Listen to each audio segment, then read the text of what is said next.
Ali bin Umar radhiyallahu anhuma diriwayatkan dari Ibnu Umar. Ibnu Umar ini putranya Umar bin Khattab, namanya Abdullah bin Umar. Qala, beliau berkata, akhadha Rasulullah sallallahu alaihi wasallam bimam ini. Rasul pernah mengambil budakku katanya. Faqala, lalu Nabi bersabda, kun fid dunya ka'annaka gharib.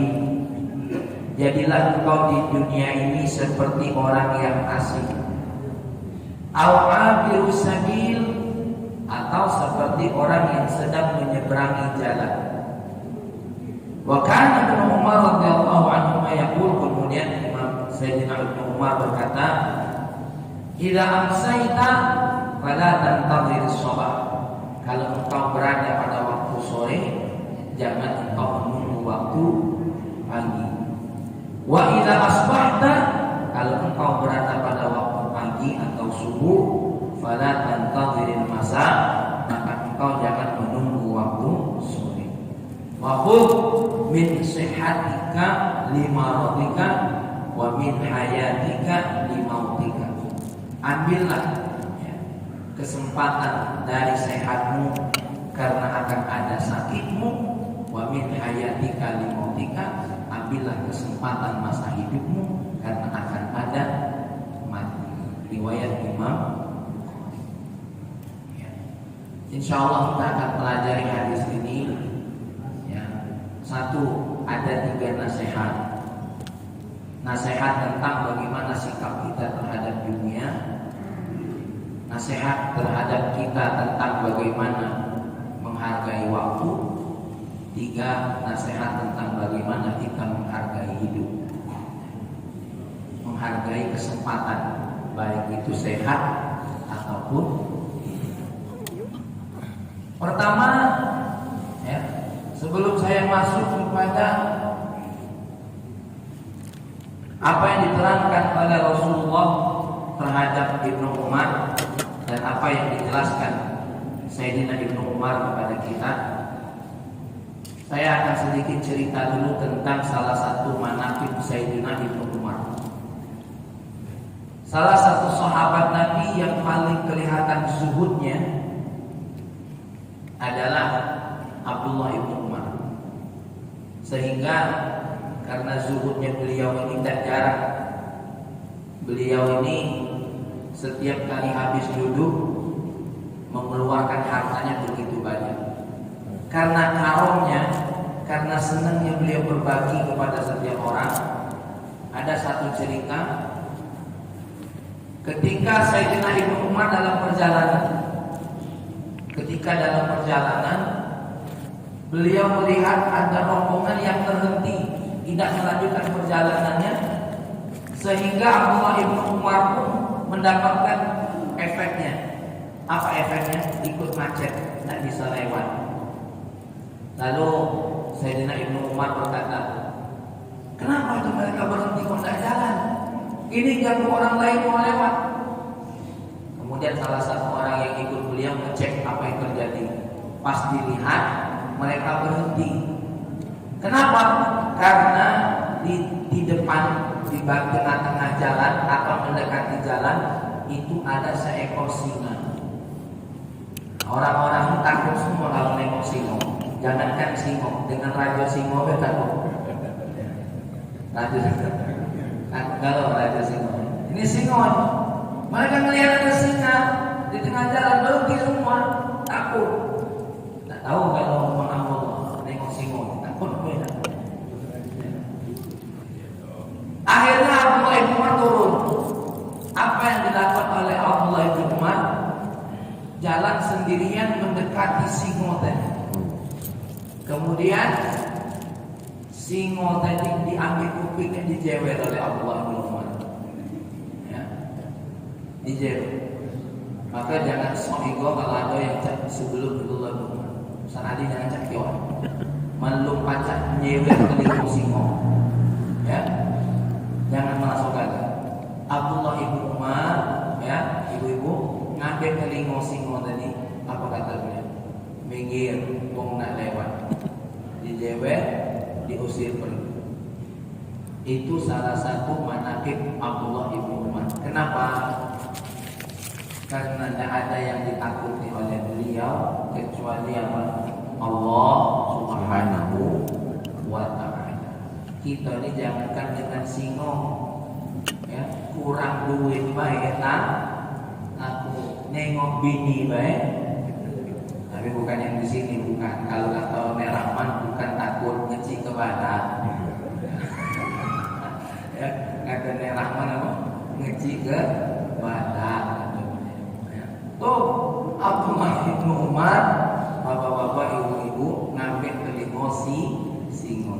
Dari mana cerita itu? Dari kitab yang sama yang kita baca, kitab Al-Jawahirul Lu'lu'iyah, ketika menjelaskan kalau tidak salah hadis yang nomor 2 ya dalam kitab ini tentang sedikit manakib Abdullah bin Umar. Jadi kita ini jangan galak mencaci sahabat Nabi kita Muhammad sallallahu alaihi wasallam karena mereka punya kemuliaannya sendiri-sendiri. Berbicara tentang nasihat yang pertama sebagaimana Rasulullah sampaikan kepada Abdullah bin Umar, "Hei Abdullah bin Umar, jadilah engkau terhadap duniamu seperti engkau orang yang asing." Bapak Ibu, kalau orang yang asing, bagaimana kalau kita baru datang ke satu tempat? Contoh, kalau Bapak baru pertama kali berangkat umroh atau haji, apa perasaan wong yang asing? Pasti jago, hati-hati. Namanya kita wong asing, ini hati. Apa lagi Bapak? Orang yang asing takut salah, ya, takut nyasar. Kalau takut nyasar, apa yang dibuat? Nengok petunjuk terus, sibuk nanyo, bener apa tidak. Maka kita di dunia ini harus hati-hati, harus jago-jago, harus banyak tanya, harus lihat panduan-panduannya. Karena kita ini di dunia seperti yang disampaikan oleh Rasulullah, seperti halnya orang yang sedang di negeri yang kita tidak kenal. Ditambah lagi orang asing itu pengaruh kepada jiwanya tidak tenang, gelisah. Kenapa? Karena ini bukan negeriku, ya. Karena ini bukan tempatku. Dan orang yang asing itu merasa ini adalah hanya tempat singgah. Jadi Wak Baiduri yang lagi ngopi ini di Masjid Al-Bari ini lagi singgah saja. Dan kita ini tidak ada lain, dari waktu ke waktu hanya singgah. Tanya sama Nek Rahman sama Wak Baiduri, berapa lama mereka pindah-pindah tugas dulu? Sano kemari, sano ke sini. Baru menjelang selesai mau pensiunnya lah, baru nak tetap di mana? Di Lubuk Linggau atau di Bumi Silam Mari. Ya. Apalagi Wak Mahaluan, mana-mana nyari jamaah, keliling-keliling, ya, bolak-balik sana. Apalagi ya, kesana kemari banyak cerita. Tak berani main itu pulau berapa lama dulu di Mekah. Ya. Kamu cak wong ada wong dari mana? Dari Banten. Apa kami jualan cabai? Kalau nggak nengoknya ada wong lama di Banten dikira lama saya nggak tahunya ya banyak nyimpang cabai. Ala kuli alim keliling kemana-mana. Nah itu Ustaz Ali asal usulnya bukan dari di sini beliau. Ya. Mengoyok beliau. Muter kita ini orang galib, orang asing. Maka Bapak Ibu, karena kita ini berada sebagai orang asing, jangan tenang-tenang di dunia ini. Seolah-olah kita tidak bakal pindah lagi dari sini. Nah, makanya menyadarkan kita, hei Abdullah bin Umar, bukan dunia ini tujuanmu. Kamu di sini hanya seperti orang asing saja, bukan ini tempatmu. Allah ciptakan engkau sebagai apa? Sebagai orang asing saja di dunia ini. Buktinya kita ketemu dengan wong asing juga. Istri kita tuh wong asing. Entah dari mana beliau. Ya, tahu-tahu ketemunya juga penuh dengan misteri. Mama cerita. Bahkan di otak kita tidak pernah terpikir sebuah nama yang akan menjadi siapa?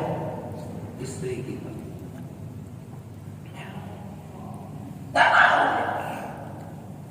Apalagi saya tengok tuh santri yang baru masuk. situ karena baru masuk pondok bawaannya kok takut, nangis, ya, sedih.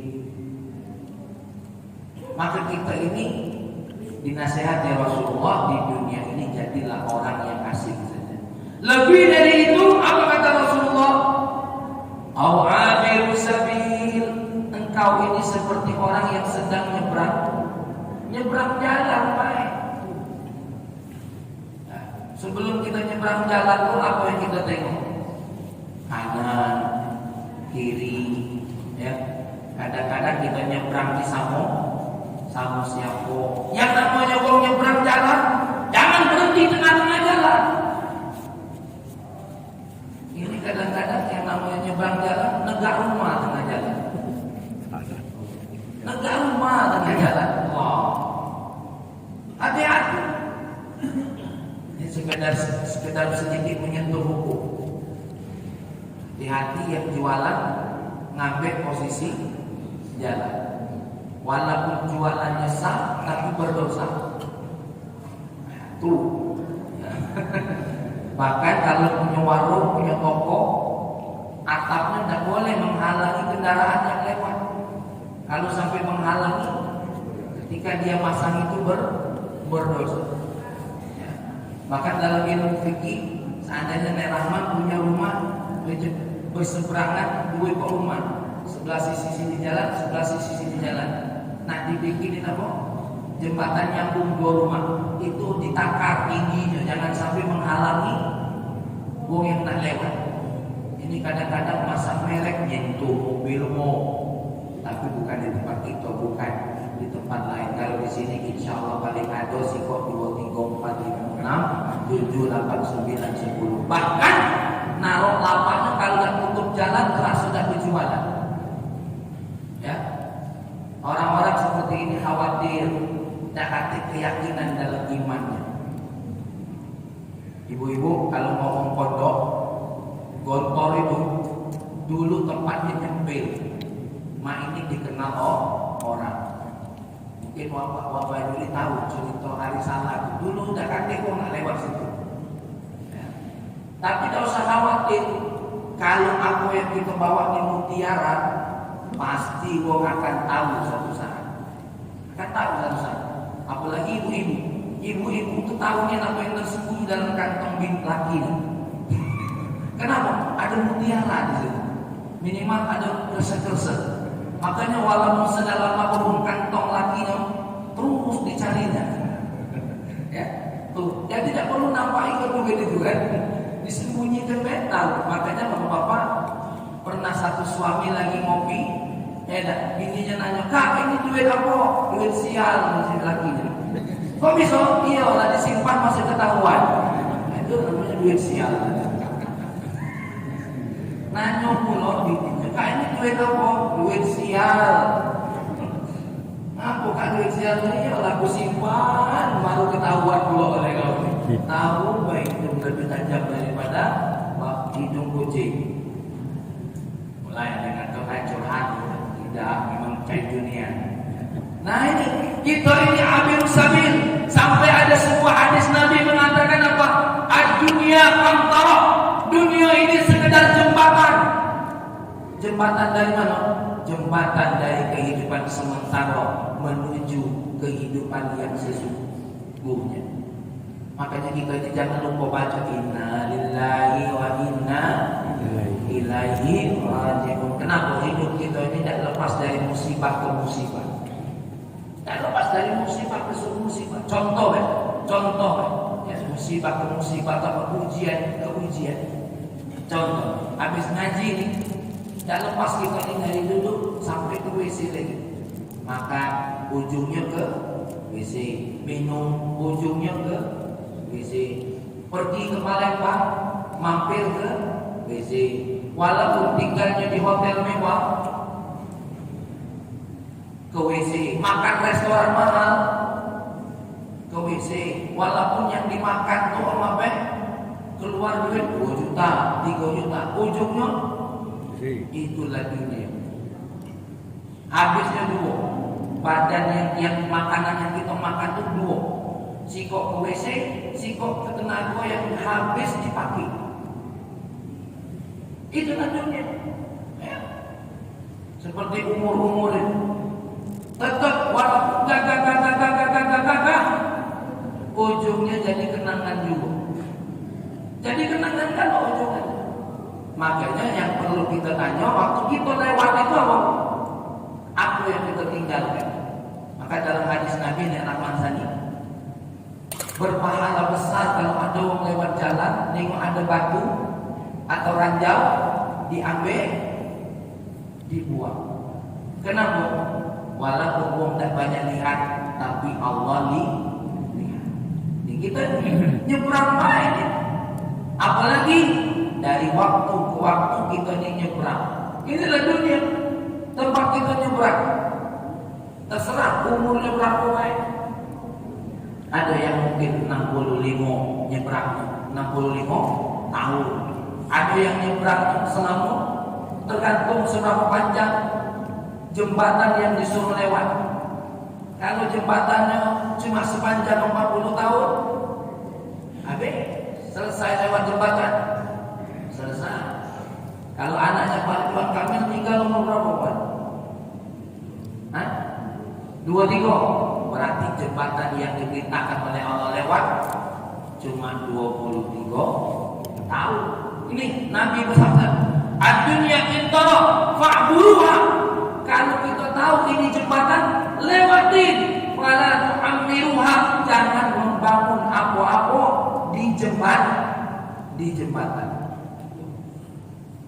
Lalu bertanyalah orang kepada Ustaz Ali, lalu dunia ini untuk apa? Ada sebuah syair Ustaz Ali. Tasalla 'anid dunya wa kun mutajanniba, zakharifaha wa'tadda lis-sayri was-safar, wa la tartamis minha siwa sadri auratin wa quti kafafin wa minha bima hawar. Dengan dunia ini jadikan sekedar perhiasan baik. Kenapa? Wa kun mutajanniba, dan jadilah orang yang tidak sibuk tenggelam dengan keindahannya. Kenapa? Siap-siaplah untuk perjalanan. Siap-siaplah untuk perjalanan dan safar. Wala taltamis minha siwa satri auratin, dan jangan kamu cari apa-apa dari dunia ini kecuali apa? Sekedar untuk menutup aurat atau makanan yang menutupi lapar kita, atau sekedar tanah untuk kita singgah. Rumah itu tuh tempat singgah. Mohon maaf, Bapak Ibu, aku nak nanya, setuju tak kalau bangun rumah sebesar 2 hektar? Berapa banyak tukang sapunya gitu? Ibu-ibu, siapa yang pasang gelang dari apa nih? Ujung pergelangan tangan sampai ke sini? Tidak lemah loh. Tapi kalau cuma sampai sini agak lemah nengoknya kan. Coba kalau seluruh jari ini cincin, tangan kiri alatnya susah sibuk. Ya. Tengok, sampai pakai cincin di 2 jari lagi berat, besar-besar pula sebesar cangkir. Ya, pakai kacamata, cuma sebatas di mana? Cuma untuk mata. Lalu cukup kalau kacau itu serai-rai. Ini ada sedikit cerita waktu itu. Ada seorang murid berkata kepada gurunya. Gurunya ini bernama Kiai Haji Abdul Jalil. Siapa namanya tadi? Kiai Haji Abdul Jalil, salah satu tokoh thariqah Syadziliyah. Kalau tidak salah beliau ini dari Tulungagung. Dia bertemu gurunya dengan gelisah. Wahai Kiai, aku ini sampai sekarang belum tenang. Kenapa? Aku belum mantap. Apa dia makna zuhud itu? Apa dia? Kiainya bingung nak nerangkan macam mana. Ya sudah, sini. Sebelum aku jawab, itu WC coba tengok bang. Tengok oleh murid itu. Kosong galau Kiai. Sudah, kalau kosong aku minta tolong kau isikan sampai penuh. Siap Kiai. Kuat Kiai. Karena aku nak dapat jawaban. Wah semangat.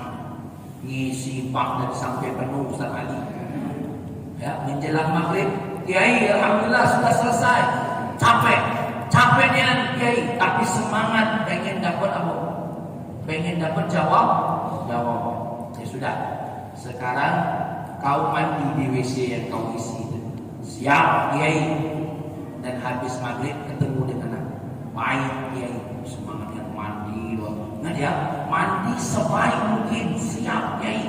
Pokoknya mandi harus lebih hebat dari biasa. Siap kiai.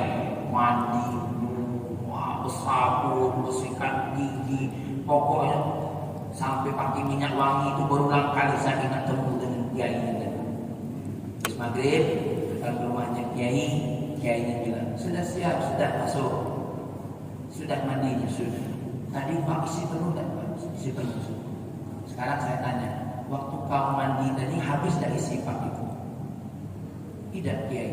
Nah itulah suhud. Kenapa?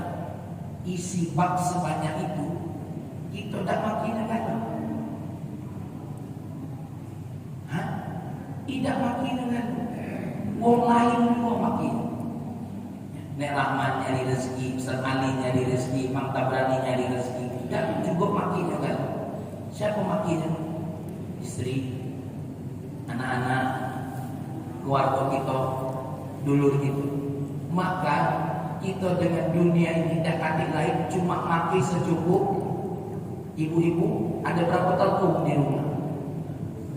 Ada sekali makin, empat-empatnya dipakai. Ya, aku yakin Ustaz Ali punya koleksi peci. Tidak dipakai kalau tumpuk sampai ujung kepala. Ya, apalagi koleksi cincin banyak. Tidak dipakai kalau kita cuma punya 10 jari.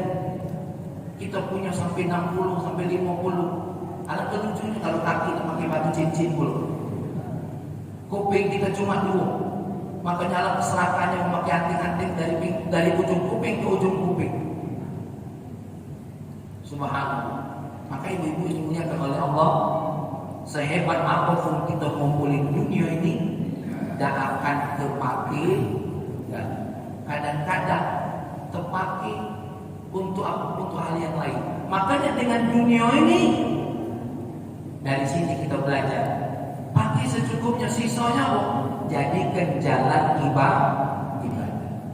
Kemarin ada orang nak umroh, cuma takut dia, takut kaget modal, takut ini, cukup timbang-timbang lah dulu. Kalau aku boleh nanya, kalau kamu berdua suami istri punya duit 50 juta, 50 juta ini untuk pesta, habis dah semalam bu? Habis dah semalam? Habis. Tapi kalau kamu punya 50 juta, berangkat berdua haji atau umroh, habis dah duitnya? Habis. Tapi nilainya habis dah? Tidak sampai akhir. Bapak ibu di pagi hari ini mengeluarkan duit 100 ribu, habis duitnya, tapi nilainya sampai ke mana? Maka bapak-bapak, kita semua ini yang punya keluarga memberikan segala sesuatu kepada orang-orang di sekitar kita, itu habis jumlahnya, tapi nilainya di sisi Allah tidak habis. Di dunia itu habis segala isi dunia, dari Senin ke Senin, dari Senin ke Senin. Makanya bapak ibu, waktunya akan terus berputar, habis, tapi ingat ditanya oleh Allah. Nah, ya, saya sedikit ringkas. Makanya kalau ketemu sore, jangan nunggu subuh. Kalau ketemu subuh, jangan nunggu sore. Aku baca Quran lagi sore. Jangan. Subuh nih baca, walaupun cuma 10 ayat.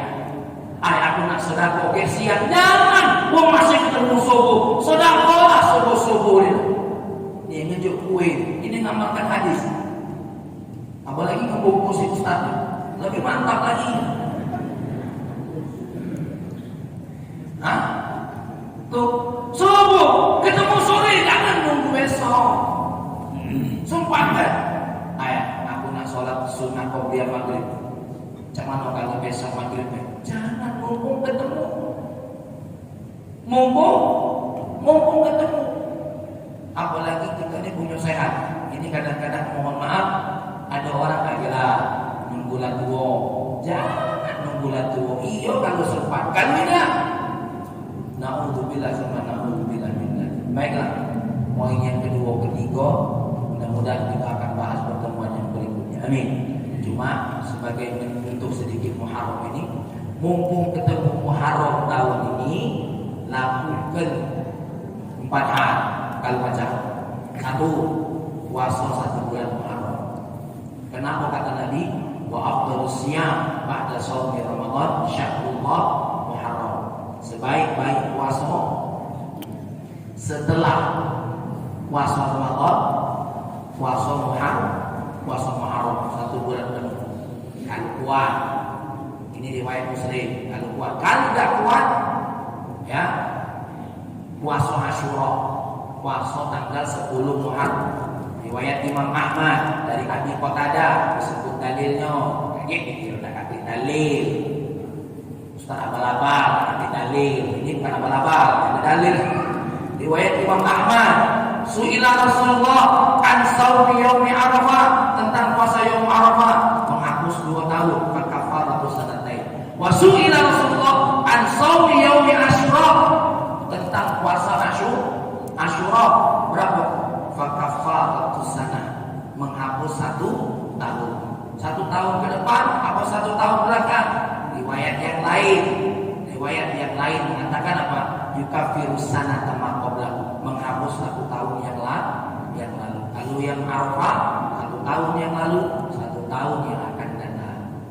Kalau nak bagus lagi tambah 2, 9 sama 10. Ini mazhab Syafi'i. Kenapa? Ada hadis Nabi, kalau aku masih panjang umur sampai tahun yang akan datang, aku akan puasa 9 sama 10. Apa tujuannya? Supaya jangan nyamoi dengan wong Yahudi. Ustaz, aku tidak kuat puasa. Ambil yang keempat. Apa? Banyak memberikan kebaikan. Apa kata baginda Nabi? Man wassa'a ala iyalihi wassa'allahu fi sanati kulliha. Siapa yang memberikan keluasan kepada keluarganya, kepada dulurnya, kepada orang-orang terdekatnya, nanti 1 tahun penuh Allah berikan kelapangan buat diri. Jadi kalau tidak kuat puasa, nginju. Nah, aku ke puasa, kamu nginju aku. Jadi ya, yang tidak kuat puasa masih punya amalan yang lain, yaitu mudah-mudahan ada manfaatnya. Amin. Amin. Ya, sedikit saja ini yang disampaikan. Mohon maaf kalau agak sedikit lewat waktu karena Nabi tentang Muharram tadi. Ya, masih ada waktu dah Muhammad ya? Aja. Duduk Pak ya.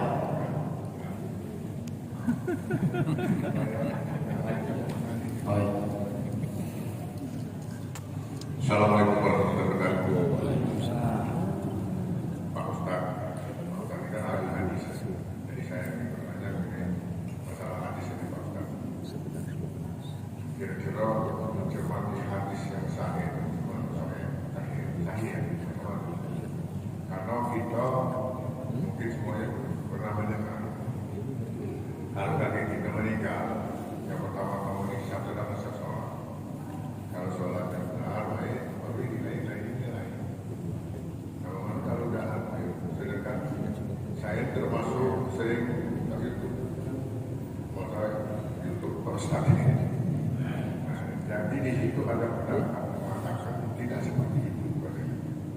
Kalau kita tinggal di dunia ini seperti kita sedang di sekolah belajar, ada ukur rapor dari sholat karena sholat ada nilai apa namanya sholat ada nilai zakat, ada nilai fitrah, ada nilai berbuat baik, ada nilai haji, umroh, berbakti pada tua, dan semua kebaikan ada nilai. Nah kayak diukur itu. Nah saya ingat waktu masih SR kan Dikumpul. guru universitas tenaga tapi muatannya ada yang ngasih itu kebenaran neneknya Ustaznya Haji Muhammad Qayyim, dia mengatakan setelah Rasulullah meninggal itu ada seorang yang bicara sekali menulis hadis palsu.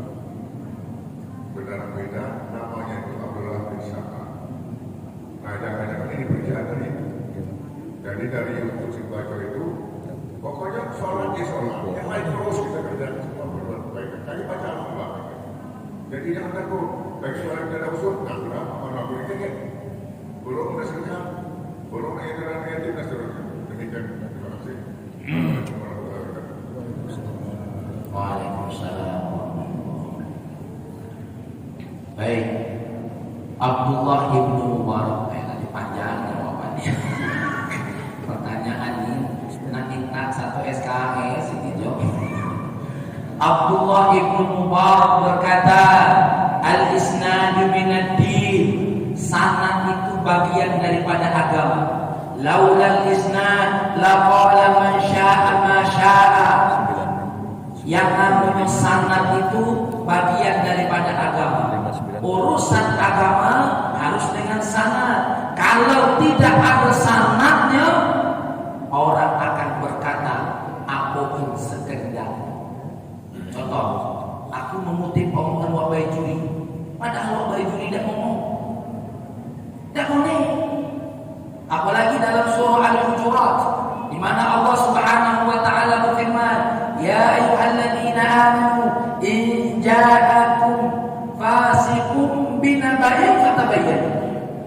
Kalau datang seseorang fasik, ya, ahli dosa, ahli fujur, ahli bohong, membawa satu berita, maka pastikan berita itu takut-takut itu dibodohi. Abdullah ibnu Umar pernah mendengar Abu Hurairah berkata satu hadis, lalu dipegang lehernya Abu Hurairah. Wahai Abu Hurairah, kalau kau tidak mendatangkan dua saksi, enggak ya. Abu Hurairah langsung bawa dua orang saksi. Apa yang disampaikan dari Abu Hurairah benar, kalau itu dari Nabi. Baru dilepaskan. Kenapa? Harus hati-hati. Makanya Imam Malik 4 tahun nulis kitab Muwatta, isinya 40.000. Imam Syafi'i ngapalnya 9 hari. Ngumpulkannya 4, ngapalkannya Imam Syafi'i. Tapi Imam Syafi'i bukan Imam Baijuri, bukan. Imam Syafi'i ngapalin 40.000 hadis tadi berapa? 9 hari. Kita ngapal surah Al-Adiyah dari kelas SD Gurma ini dah hafal-hafal. Cuma satu surat yang isinya cuma berapa ayat. Kulhutulah yang alhamdulillah masih lengket Gurma ini. Nah, sanad ini harus. Dan kita subhanallah punya ulama-ulama yang jujur. Imam Bukhari, Imam Muslim, Imam Abu Dawud, Imam Nasa'i, ya, Imam Ibnu Majah, Imam Ibnu Hibban. Mereka semua menulis hadis dengan sanad, menjaga sanad. Inilah salah satu ciri Ahlussunnah wal Jamaah. Dia menjaga sanad. Ada kelompok-kelompok yang kalau dari sahabat tertentu dia tidak mau terima. Dari Abu Hurairah dia tidak mau terima. Dari Abdullah bin Mas'ud dia tidak mau terima. Ada itu kelompok-kelompok seperti itu. Ya, saya tidak sebut dulu namanya, kaget Abdul Majid. Nih, maka sanad ini bagian penting. Nah, salah satu sanad yang qawi dalam kitab hadis itu salah satunya ditengok dari yang satu orang yang meriwayatkan ini ada adlun yang tidak pernah berbuat dosa besar dan tidak sering melakukan dosa kecil. Ditengok di periwayatnya. Makanya Imam Bukhari pernah ada seseorang yang ingin dia ambil hadis dari dirinya, dia mengeceki binatang peliharaannya. Dia biar kambing, dia panggil dengan caranya dipanggil, itu cara dia nak terjemahkan. Cuma dia manggil dan nak terjemahkan, cuma nak ngitung kambingnya masih utuh apa tidak. Nengok dia seperti ini, dia nanya, kau tadi manggil kambing tak? Itu cara aku manggil untuk makan. Terus kenapa tidak lanjut makan? Aku cuma nak nengok ngitung baik, kalau makannya kaget. Aku tidak jadi ngambil hadis dari dirimu. Kenapa? Engkau bohongi hewan. Ini saking kehati-hatiannya Imam Bukhari. Tapi jangan salahkan kalau ada ulama ngambil hadis dari orang ini. Kenapa? Yang ditengok bukan hanya hadisnya, tapi yang dinilai kan orangnya. Yang kedua, yang dilihat itu apa? Hafalannya. Kalau ada ngomongnya tidak hafal, tidak mantap hafalannya, itu tidak bisa diterima. Abu Hurairah pernah dicobok hafalan. Jadi dicatat oleh orang itu berapa hadis dari Abu Hurairah. Di dalam kitab Al-Jawahirul Bilang diriwayatkan dari Abu Hurairah itu 5.000 hadis. 5.000 hadis lebih. Jadi ada seorang ajudannya Sayyidina Umar mengetes hafalannya Abu Hurairah. 1 tahun ini dites. Coba apa saja yang hafal dari Rasulullah, catat. Di belakang dinding ada wong yang disuruh mencatat diam-diam. Tahun depan dites lagi sama ajudannya siapa? Abu Sayyidina Umar. Pas ditengok urutannya sama, ucapannya sama. Tuh. Jadi tidak basi-basi. Kalau yang dalam ruko, apalagi yang punya hutang ruko, bahaya, tak baca jadi. Ya, ini salah satunya. Adlun, dhabitun. Nah, dhabitun yang baru yang ketiga. Memang sanadnya nyampe. Cuma sanad ini yang nyampe ini penting. Cuma nanti ada kategori yang walaupun berhentinya di sahabat, ya itu ada kajiannya sendiri. Ada hadis mursal yang masih bisa diterima, ada hadis mauquf yang masih bisa diterima sesuai dengan ilmu hadis. Nah ini secara umum dulu tentang apa? Tentang pentingnya hadis itu kesohihan. Jangankan hadis Al-Quran yang kita baca. Kita baca qiraatul hafiz. Mohon maaf, ini aku nambah dikit. Qiraatul hafiz yang kita baca. Qiraatul hafiz contohnya apa? Tidak banyak yang aneh-aneh. Bismillahirrahmanirrahim. Cuma ayat itu.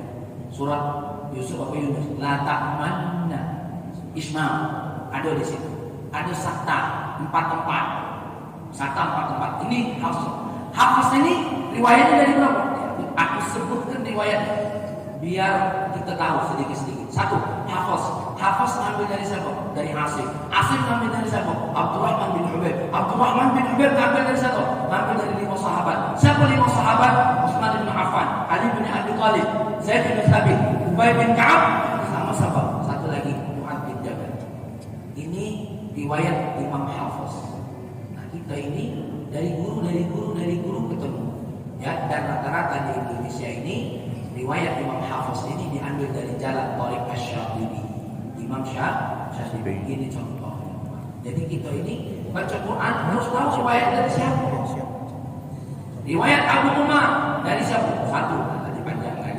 Ini sajalah dulu kalian rasa apa? Ini pertanyaan ini nyembah aku suruh bahas ini banyak-banyak.